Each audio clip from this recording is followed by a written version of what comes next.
Bismillahirrahmanirrahim. Rabbi sahri sadri wa yassirli amri wahlul 'uqdatam min lisani yafqahu qawli.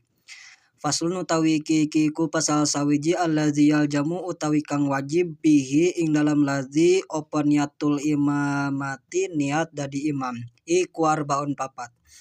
Al jumatu sawiji salat Jum'ah wal mu'adatu lan salat mu'adah wal manzuratu lan salat kang den nazarakeun jamaatan halebar jamaah wal mutaqaddimatu lan salat kang andingini fil matori ing dalam waktu udan. Paslun nartosna rieu pasal saja bade mertelakeun kana anu wajib jadi imam eta ya opat perkara.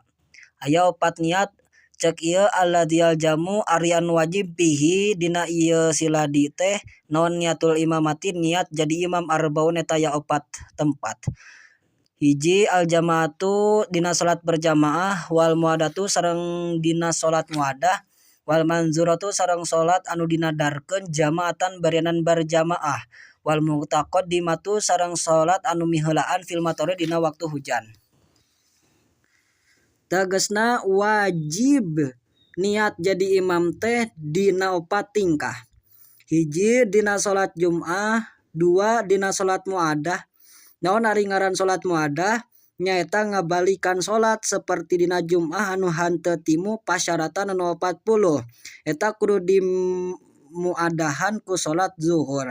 Atawa urang atau salat sorangan atawa duaan jol batur lobaan eta milu deui berjamaah eta muadah ngaranna. Tilu dina salat berjamaah anu dinadarkeun. Contona jalma nadar lamun abdi bisa ngaji timu masalah agama rek salat berjamaah. Opat anu wajib jadi imam teh miheulaan kusabab waktu hujan.